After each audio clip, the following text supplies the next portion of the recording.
Good morning, everyone. Our Agile webinar will start in about 2 minutes. So 2 minutes, we'll get going.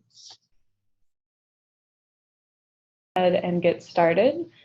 My name is Nicole Forsythe. I'm one of your presenters today, and I'm joined by Nate Adams. Good morning. And we're two Scrum Masters and Agilists, and we're here today to talk to you about Agile myths, misconceptions, and merriment. We'll talk a little bit more about our qualifications as we go through the presentation, but we only have 20 minutes, so we kind of want to get started with our content quickly. I do want to share, if you have questions throughout our webinar, in the Zoom interface, there's a little icon that's 3 dots that says more, and you can use that. There's a chat there. You can chat your questions to us, because we'll try to get questions at the end and throughout, but please feel free to send them to us as we go through. So first thing we're going to do is we're going to talk about what Agile is. Sure. I kind of feel like if we're talking about Agile myths and what it's not, it's probably important to also talk about what Agile is. Hang on just a second here.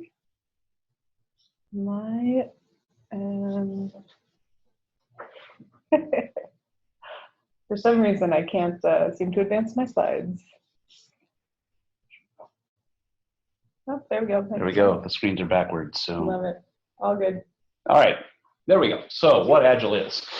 So it's interesting. As the whole reason we're having this talk is there's a lot of misconceptions about what Agile is. And so we want to start with that. And it really comes down to something called the Agile Manifesto, which was a document created about 15 years ago by a group of software developers, project managers who were working and were just really frustrated and felt, hey, there has to be a better way to do this work. So they went over for the weekend, actually to a ski resort, hung out for the weekend together, talked a lot, and came up with this Agile Manifesto, which, interestingly enough, is really short. It's about 4 bullet points. And I actually feel like I'm breaking some kind of rule here by having an Agile talk where I'm not showing the manifesto. I've never been to one, but that's me. I'm kind of a rule breaker. So the manifesto, interestingly enough, just talks about kind of behaviors. It's a mindset, and it's really just saying, hey, there's some behaviors that we would prefer that you value higher than other behaviors. It doesn't prescribe anything. It doesn't say you have to do anything. So it's really just kind of abstract.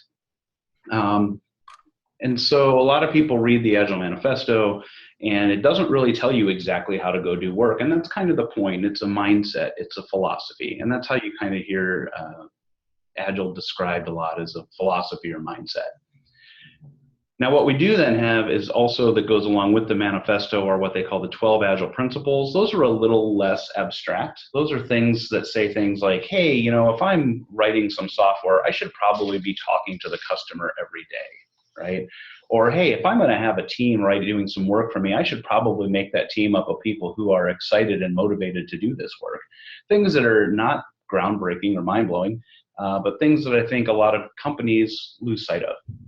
And so there's 12 principles, and then from that we actually derive the Agile practices, and those are more the concrete things that you can take back to your job and actually implement. Things like test-driven development or peer programming, time boxing, user stories. So those all are informed by the principles and the manifesto, and they're much more concrete. And then finally, we get to the actual methodologies, which would be things you've probably heard of, like Scrum or Kanban or extreme programming.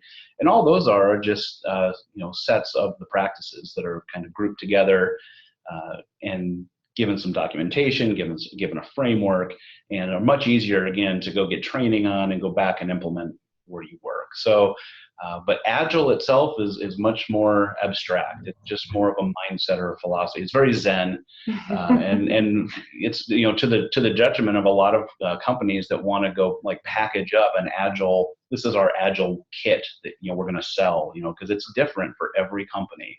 It's just a mindset, and so it's very difficult to come up with hey, this is how you Agile, right? It's not that simple. Absolutely.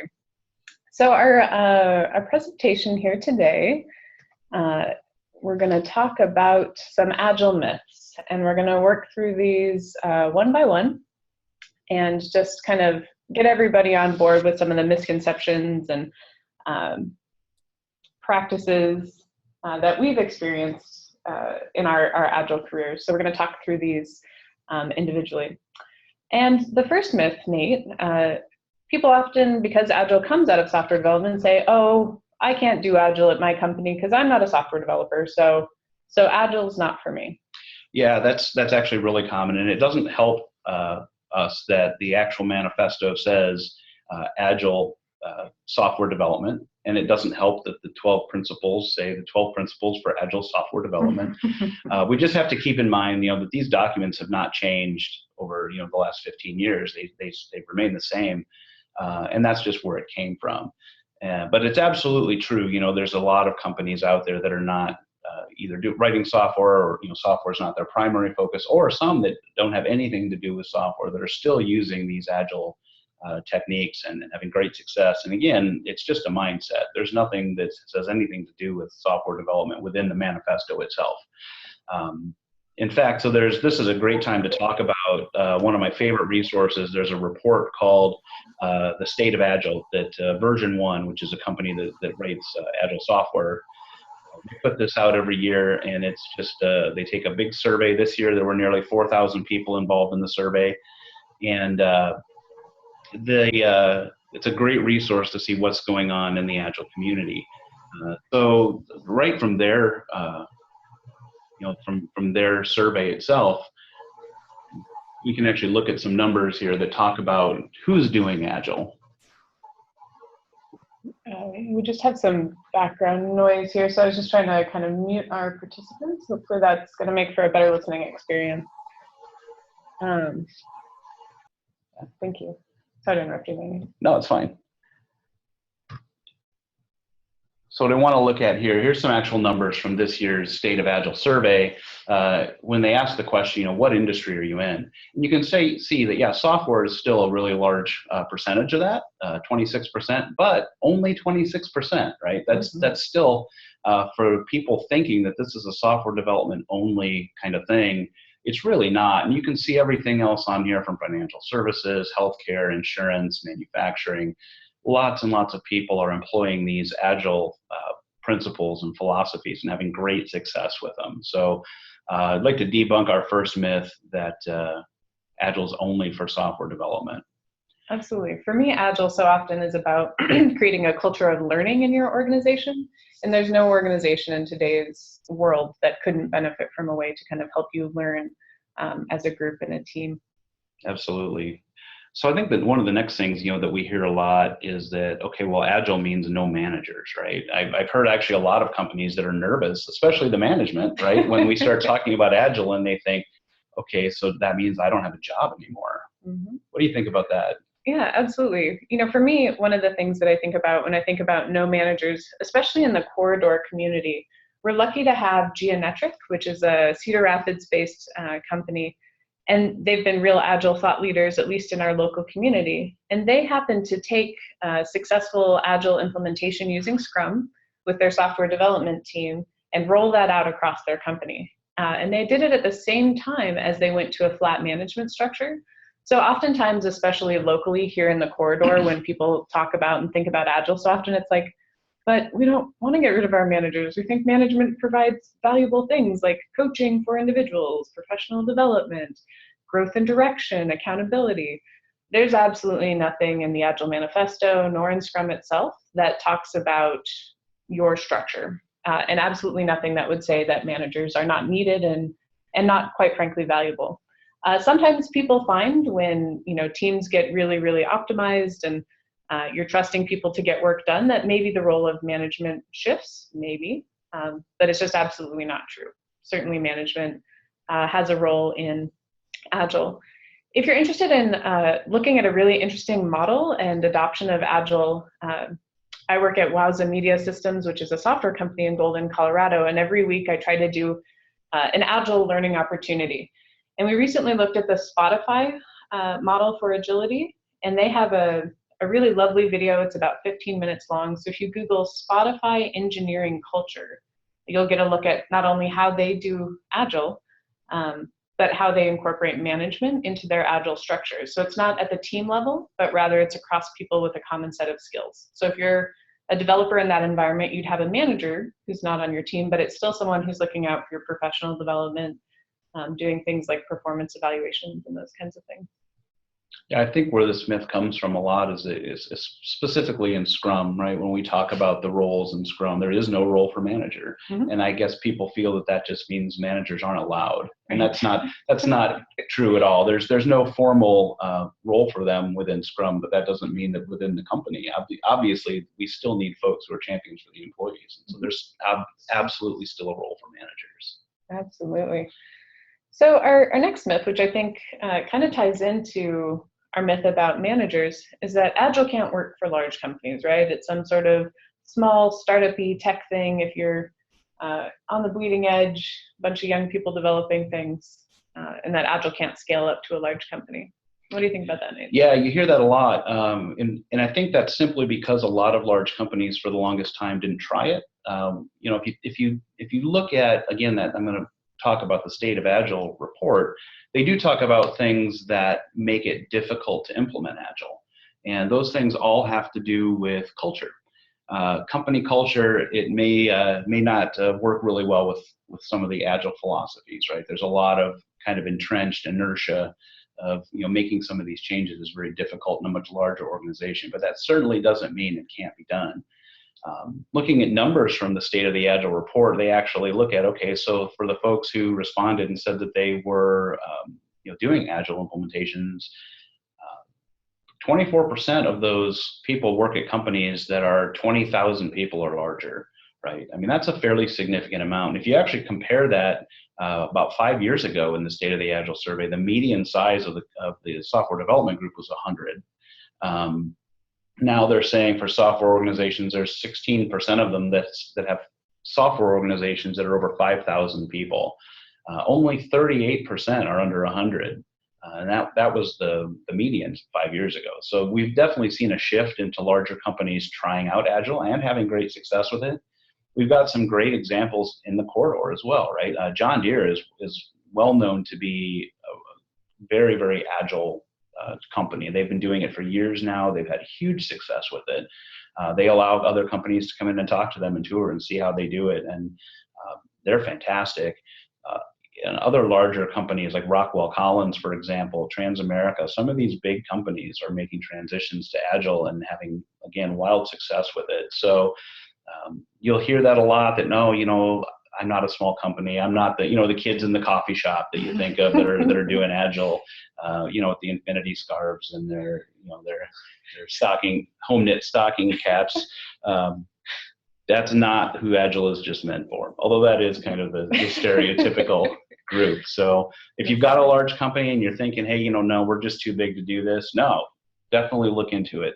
Absolutely. The other thing I find interesting is you don't have to, Agile doesn't have to be something that comes top down, that, everybody all at once has to agree to kind of live by these things. It's absolutely okay. And many, many successful Agile implementations start with a motivated individual who's curious about a new way to work. You can have small pilot projects, right? Geometric for years just ran Agile only within their software development team. And when they started to see how much happier their employees were, how much more work they were able to consistently deliver, the trust that was emerging on the team. So Agile doesn't have to be an all or nothing top-down thing. You can certainly experiment, and maybe it makes sense to use it on some teams and not others. Yeah, in fact, that's how most large companies start out and have success, is they don't try to boil the ocean. They start small and grow. So absolutely. Now, one thing that has to be true, though, right, is you hear that because of Agile in the manifesto, and it's all kind of loosey-goosey, touchy-feely stuff, is that there's not any kind of discipline there, right? I mean, it's definitely got to be undisciplined. It's cowboy coding, right?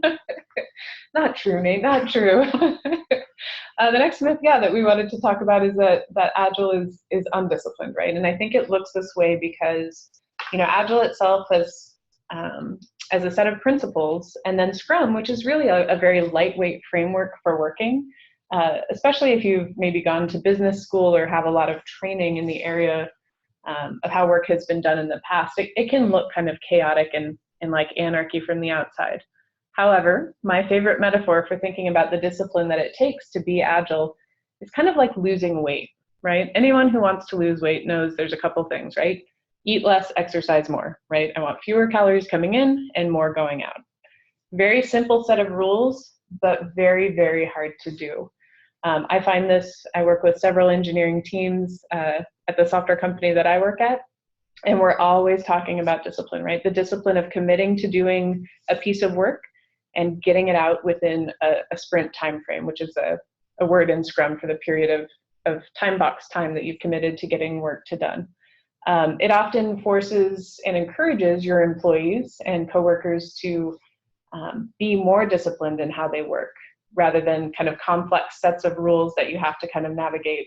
It actually usually encourages better behavior on many levels and actually takes quite a bit of discipline and rigor to stick to. Yeah, having worked both, I've worked at places using very strict waterfall project management and using Agile, and I find that it actually requires more discipline to successfully do work using Agile than it does for some of the other methodologies, but the payback is much, much higher. Mm-hmm. And it's payback in terms of happiness of employees. I've often used, there's a happiness metric that gets used in Agile companies, and oftentimes you see employees are much happier because they own their work in a new way. We're going to get a little software here for just a minute. The Agile Manifesto talks about we value working software over comprehensive documentation. There's a myth that says, forget documentation, forget the users, forget telling people how to use our products. Woohoo, we don't need it. What do you think, Nate? Yeah, I've actually seen that. I've seen companies where people have said, oh, well, we tried Agile and it didn't work because we, for example, have an ISO 9000 certification and we need to have specific documentation to maintain that. And all of a sudden our developers are saying, oh, no, sorry, we're Agile. That means we don't do documentation anymore. So we just decided we can't do Agile, right? And it absolutely does not mean no documentation. Like you said, in the manifesto, it does say that we value working software more than comprehensive documentation. What it does not say is don't do documentation. The things about the manifesto is it's just saying, we value a certain behavior more than other behavior, but that doesn't mean that other behavior is not okay.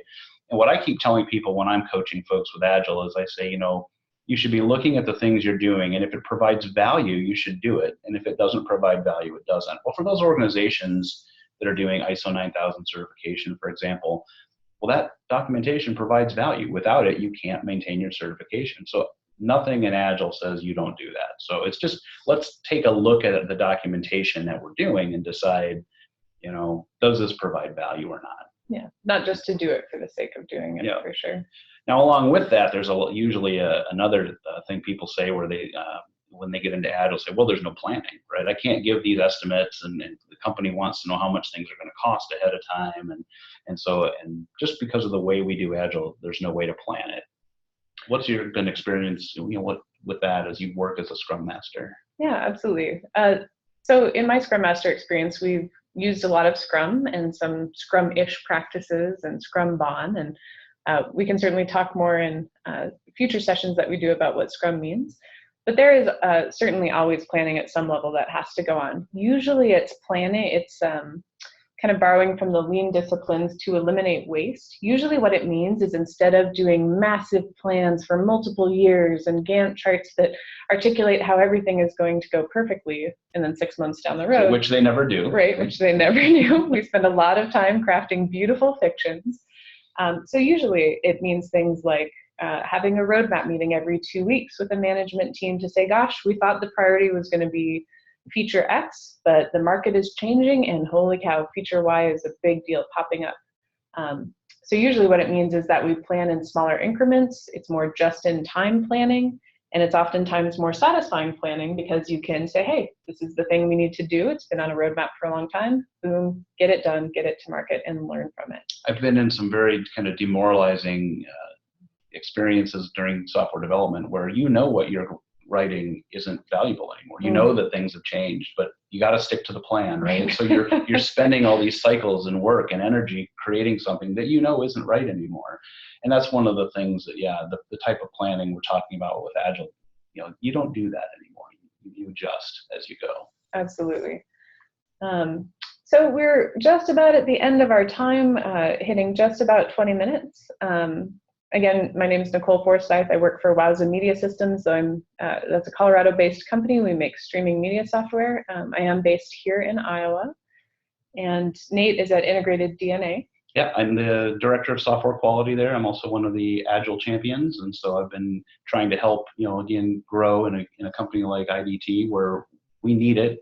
Things change for us all the time, and so we need a way of doing work that allows for those changes. And we're always happy to talk with folks. There's a local meetup group called Eastern Iowa Agile. Nate and I both attend that as much as we sort of can. We're around in the world and definitely interested in talking with you. And of course, love partnering with Kirkwood and Kirkwood's continuing education.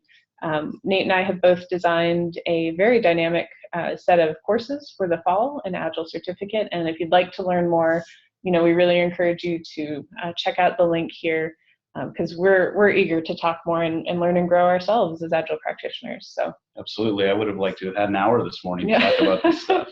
We could talk all day, but we want to respect everyone's time. I don't see any questions in the chat, and I do know that we're at time, so we will adjourn for today. But thanks, Nate. Always awesome, man. Nice to talk to you again. Yep, and we'll hope to see some of you in the future. Absolutely. Take care, everyone. Have a great day.